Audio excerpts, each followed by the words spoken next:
Hello dear students, I hope कि आप सब अच्छे होंगे।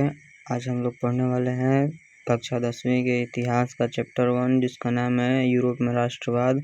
और इस चैप्टर का आज हम लोग दीर्घ उत्तरीय प्रश्न देखने वाले हैं जो एग्जाम में आने की संभावना है। तो चलिए, पहला क्वेश्चन है, यूरोप में राष्ट्रवाद के उदय के कारणों का वर्णन कीजिए।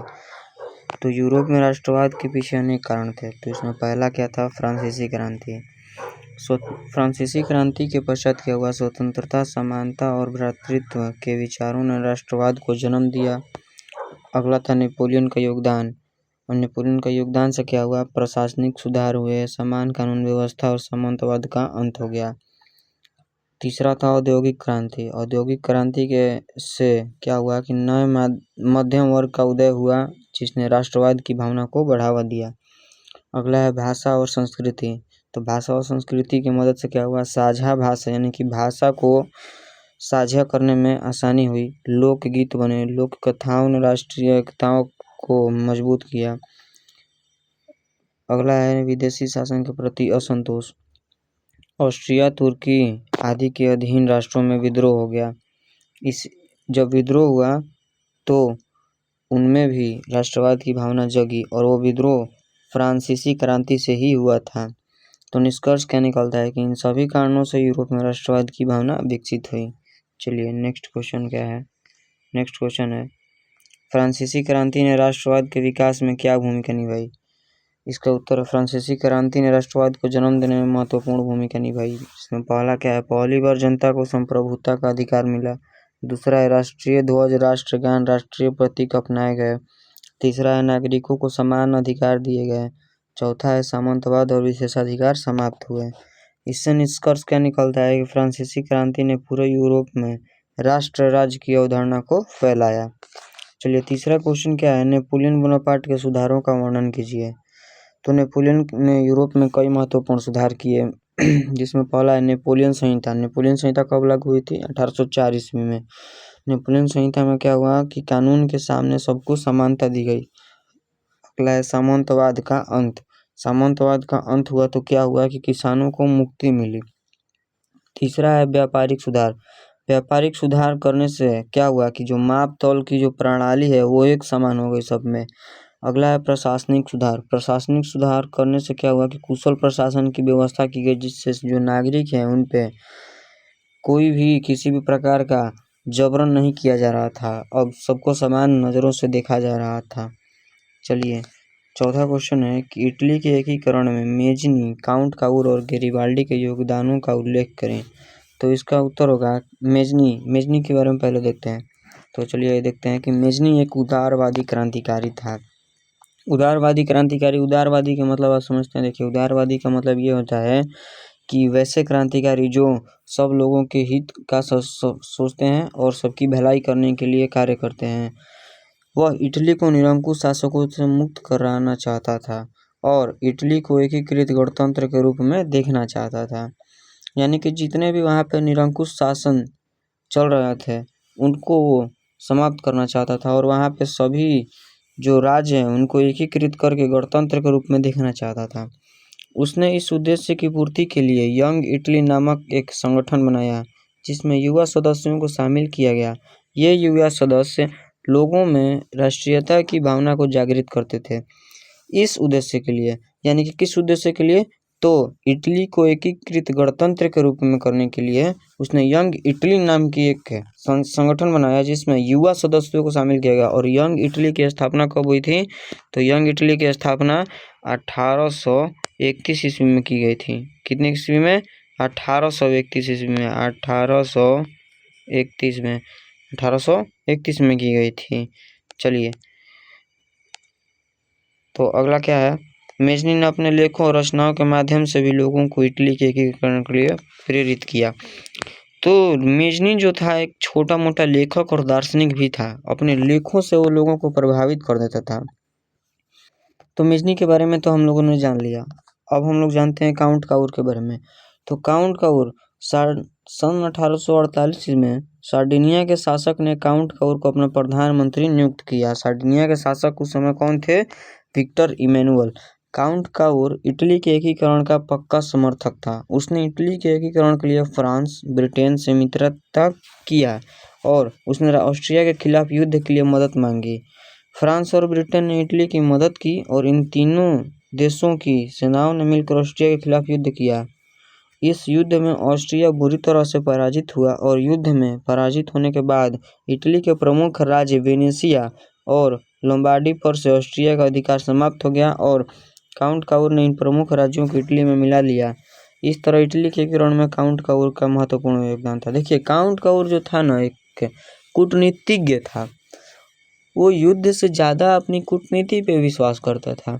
तो वो उसने क्या किया, जो फ्रांस और ब्रिटेन है उसको अपने तरफ मिला लिया और ऑस्ट्रिया के खिलाफ ये तीनों मिल गए। कौन कौन?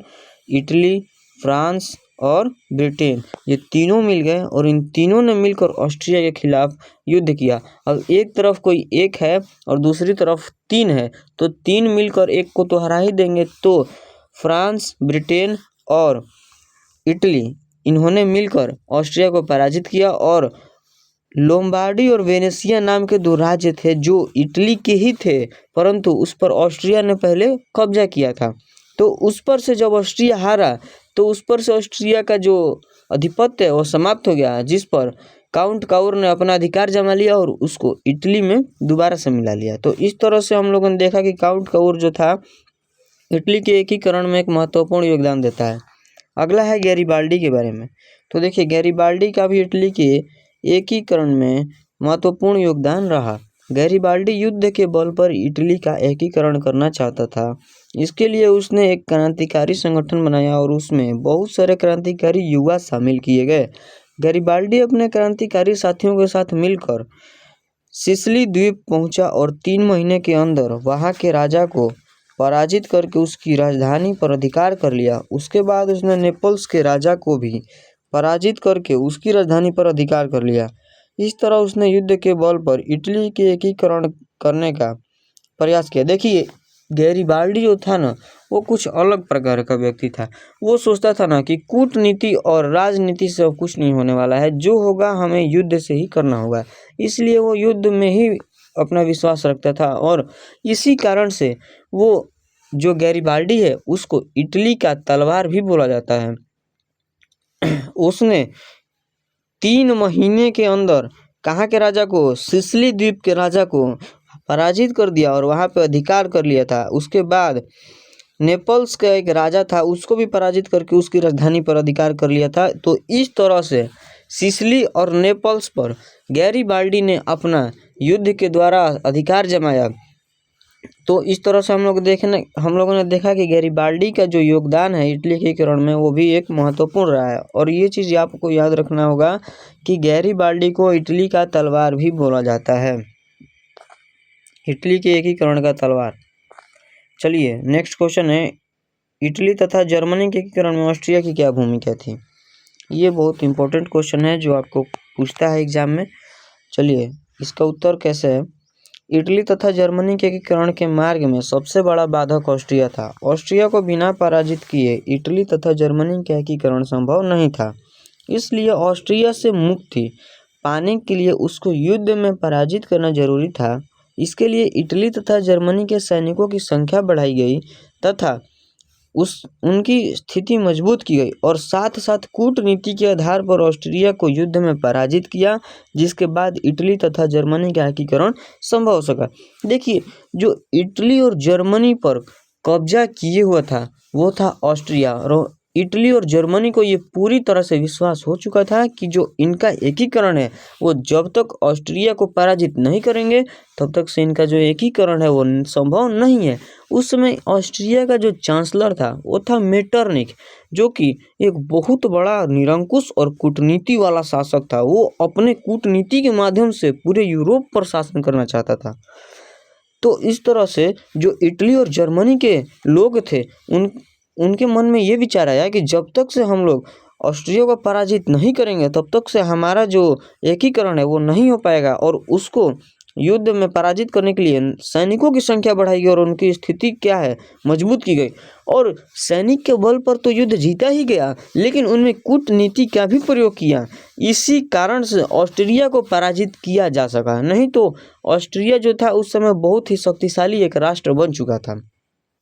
तो इस तरह से देखा हमने कि इटली तथा जर्मनी के एकीकरण में ऑस्ट्रिया की क्या भूमिका थी। आइए नेक्स्ट क्वेश्चन है 6 नंबर कि जर्मनी के एकीकरण में बिस्मार्क की भूमिका का वर्णन कीजिए। ये भी इंपॉर्टेंट क्वेश्चन है, ये भी क्वेश्चन आपको पूछता है एग्जाम में। तो उत्तर है फ्रेडरिक विलियम चतुर्थ की मृत्यु के बाद प्रसा का राजा विलियम प्रथम बना। जो फ्रेडरिक विलियम चतुर्थ था वो पहले प्रसा का राजा था। जब वो मरा यानी कि उसकी जब मृत्यु हुई तो उसके बाद वहाँ का राजा विलियम प्रथम बना। और विलियम प्रथम एक राष्ट्रवादी था तथा प्रसा के नेतृत्व में जर्मनी का एकीकरण करना चाहता था। प्रसा क्या था भाई, तो प्रसा एक प्रमुख क्षेत्र था, कहाँ का, तो जर्मनी का। तो जर्मनी का जो उस समय राजा बना विलियम प्रथम, वो चाहता था कि जो वहाँ का जर्मनी का एकीकरण है वो प्रसा के नेतृत्व में हो। विलियम जानता था कि ऑस्ट्रिया और फ्रांस को पराजित किए बिना जर्मनी का एकीकरण संभव नहीं है।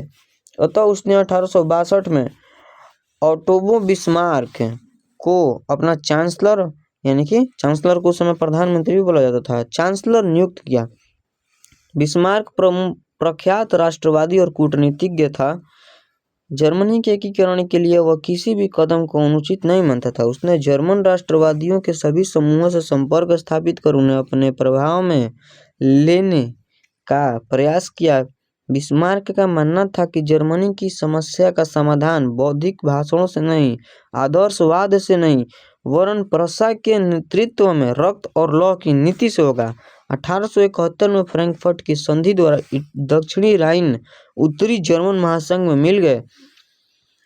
अंततोगत्वा जर्मनी 1871 में एक एकीकृत राष्ट्र के रूप में यूरोप के मानचित्र पर उभर कर सामने आया। इस प्रकार हम कह सकते हैं कि जर्मनी के एकीकरण में बिस्मार्क की भूमिका काफी महत्वपूर्ण थी। देखिए हुआ क्या था कि जो वहाँ पर पहले राजा था फ्रेडरिक विलियम चतुर्थ, जब उसकी मृत्यु हुई तो वहाँ का पहले उसका वो राजा बना क्या, विलियम प्रथम। और विलियम प्रथम ऑस्ट्रिया और फ्रांस के बारे में जानता था। वो जानता था कि जब तक से इन दोनों देशों को पराजित नहीं किया जाएगा तब तक से जो जर्मनी है इसका एकीकरण नहीं हो पाएगा। और वो सोचता था कि जर्मनी का एकीकरण जो है वो प्रसा के नेतृत्व में हो। इसके लिए उसने बिस्मार्क, ऑटोवन बिस्मार्क को अपना चांसलर नियुक्त किया। कब किया, 1862 ईस्वी में। तो जो बिस्मार्क था वो उसने रक्त और लौह की नीति का अवलंबन किया था। वो जानता था कि अब आदर्शवाद से नहीं और बौद्धिक भाषण से नहीं, बल्कि रक्त और लौह की नीति जब तक हम नहीं अपनाएंगे तब तक से जर्मनी का एकीकरण जो है वो संभव नहीं है। तो उसने क्या किया, तो जितने भी राष्ट्रवादी के समूह थे उन सबसे संपर्क स्थापित किया और उनको अपने प्रभाव में लेने का प्रयास किया था। जब 1871 में फ्रैंकफर्ट की संधि हुई तो उसमें जो दक्षिणी राइन क्षेत्र थे वो उत्तरी जर्मन महासंघ में मिल गए। और इस प्रकार जो जर्मनी है उसका 1871 में एकीकरण हुआ। तो इस तरह हमने देखा है कि जो बिस्मार्क है उसका जर्मनी के एकीकरण में किस तरह से योगदान रहा। चलिए 7वां क्वेश्चन है कि वियना कांग्रेस का आयोजन क्यों किया गया, इसकी क्या उपलब्धियां थी।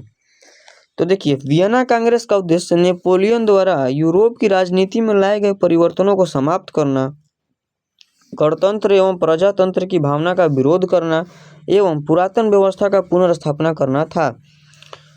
जो नेपोलियन आया था फ्रांस में तो वहाँ पे जितने भी सुधार किए थे, सिर्फ फ्रांस में ही नहीं, उसने पूरे यूरोप में सुधार करने का प्रयास किया था। तो उसने जितने भी यूरोप और फ्रांस में सुधार किए थे उसको, यानी कि उस सुधार को समाप्त करने के लिए ही वियना कांग्रेस की स्थापना की गई थी। और कितने ईस्वी में, 1815 ईस्वी में। और वियना कांग्रेस की मेजबानी किसने की थी, ऑस्ट्रिया के चांसलर मेटरनिख ने। चलिए आइए देखते हैं कि अब उसकी उपलब्धियां क्या क्या थी, यानी कि वियना कांग्रेस की उपलब्धियां क्या क्या थी, उसमें क्या क्या किया गया काम। तो पहला नंबर है कि फ्रांस को नेपोलियन द्वारा विजित क्षेत्रों को वापस लौटाने को कहा गया। यानी कि नेपोलियन फ्रांस में आया तो नेपोलियन जितना भी क्षेत्र जीतेगा वो अपने अधीन लेगा, तो वो तो फ्रांस के अधीन ना आएगा। नेपोलियन अपने अधीन रखे या फ्रांस के अधीन रखे, क्योंकि नेपोलियन जो था वो फ्रांस में ही आया था और फ्रांस का ही राजा था। तो जितने भी नेपोलियन ने अपने राष्ट्र जीत लिए थे और फ्रांस में मिला लिए थे, उन सबको जब वियना कांग्रेस हुआ तो उसने बोला कि तुम अब इन सभी क्षेत्रों को वापस लौटा दो। दूसरा है, प्रसा को उसकी पश्चिमी सीमा पर नए महत्वपूर्ण क्षेत्र दिए गए। इटली को अनेकों छोटे छोटे राज्यों में विभक्त कर दिया गया। इटली को जब छोटे छोटे राज्यों में विभक्त था तो नेपोलियन ने उसको एकीकृत करने का प्रयास किया था, परंतु जब नेपोलियन की मृत्यु होती है तो जो वियना सम्मेलन में सदस्य थे और जो देश थे, उन्होंने बोला कि जब तक इटली को हम लोग नहीं तोड़ेंगे तब तक ये हमारा काम नहीं होने देगा, ये हमारे बीच में बाधा डालेगा। तो उन्होंने उससे छोटे छोटे राज्यों में विभक्त कर दिया। तीसरा है, रूस को पोलैंड का एक भाग, सॉरी भाग यहाँ पे लिखा गया है, भाग होगा यहाँ पे भाग भाग भाग ठीक है, भाग दिया गया। अगला है, ब्रिटेन को अनेक क्षेत्र दिए गए। पांचवा है, जर्मन महासंघ पर ऑस्ट्रिया का प्रभाव स्थापित किया गया। जर्मन महासंघ आपको पता है ना, जर्मनी का महासंघ, वहां पर ऑस्ट्रिया का प्रभाव हो गया। और जर्मन राइन संघ की स्थापना किसने की थी? नेपोलियन ने की थी। छठा है, नेपोलियन द्वारा पराजित राजवंशों की पुनर्स्थापना की गई। इस प्रकार वियना कांग्रेस में प्रतिक्रियावादी शक्तियों की विजय हुई। फ्रांसीसी क्रांति की उपलब्धियों को तिलांजलि दे दी गई। जितने भी राजवंशों को नेपोलियन ने पराजित करके हटा दिया था, जब वियना सम्मेलन हुआ तो उनमें के जो देश थे उन्होंने फिर दोबारा से राजवंशों की स्थापना की। देखिए, सीधा सीधी बात है कि जो वियना सम्मेलन हुआ था वो हुआ ही इसलिए था कि जितने भी राजवंश को समाप्त कर दिया गया था, जो निरंकुश क्षेत्र से आते थे उनको फिर से स्थापित करना, यही वियना सम्मेलन का कार्य था, उसके उद्देश्य था। चलिए, 8वां क्वेश्चन है, यूनानी स्वतंत्रता आंदोलन का संक्षिप्त विवरण दे। तो देखिए, यूनान का अपना एक गौरवमय अतीत रहा है। यूनानी सभ्यता का साहित्यिक प्रगति, विचार, दर्शन, कला, चिकित्सा, विज्ञान आदि क्षेत्र की उपलब्धियां यूनान के लिए प्रेरणा स्रोत थे। सॉरी, यहाँ पे यूनान हो गया, यूरोप होगा, क्या होगा? यूरोप होगा, यहाँ पे यूरोप होगा, वहाँ पे ठीक है, वहाँ पे यूरोप होगा। चलिए, यूरोप के लिए प्रेरणा स्रोत थे, परंतु इसके बावजूद भी यूनान तुर्की साम्राज्य के अधीन था। फ्रांसीसी क्रांति ने यूनानियों में भी राष्ट्रीयता की भावना की लहर जगाई। फलतः तुर्की शासन से स्वयं को अलग करने के लिए आंदोलन चलाए जाने लगे। इसके लिए इन्होंने हितेरिया फिलाडक नामक संस्था की स्थापना ओडेसा नामक स्थान पर की। इसका उद्देश्य तुर्की शासन को यूनान से निष्कासित कर उसे स्वतंत्र बनाना था। क्रांति के नेतृत्व के लिए यूनान में शक्तिशाली मध्यम वर्ग का भी उदय हो चुका था। यूनान में विस्फोटक स्थिति तब और बन गई जब तुर्की शासक द्वारा यूनानी स्वतंत्रता संग्राम में संलग्न लोगों को बुरी तरह कुचलना शुरू किया। 1821 में अलेक्जेंडर चिपसलांटी के नेतृत्व में यूनान में विद्रोह शुरू हो गया। अंततः 1829 में एड्रियानोपुल की संधि द्वारा तुर्की की नाम मात्र की अधीनता में यूनान को स्वायत्तता देने की बात की गई। फलतः 1832 में यूनान को एक स्वतंत्र राष्ट्र घोषित कर दिया गया। बवेरिया के शासक ओटो को स्वतंत्र यूनान का राजा घोषित किया। तो इस तरह हम लोगों ने देखा कि यूनान जो था वो किस तरह से आंदोलन किया और स्वतंत्र राष्ट्र के रूप में सामने आया। तो आज का क्वेश्चन 8 ही था, और ये 8 जो क्वेश्चन है वो दीर्घ उत्तरीय प्रश्न में बहुत मेन क्वेश्चन है जो हमें प्रीवियस ईयर क्वेश्चन में भी देखने को मिलेंगे, और ये सारे एग्जाम के पॉइंट ऑफ व्यू से वेरी इंपॉर्टेंट क्वेश्चन है। तो आई होप कि आप सभी को आज का वीडियो अच्छा लगा होगा और इंफॉर्मेटिव लगा होगा। तो थैंक यू हमारी वीडियो देखने के लिए।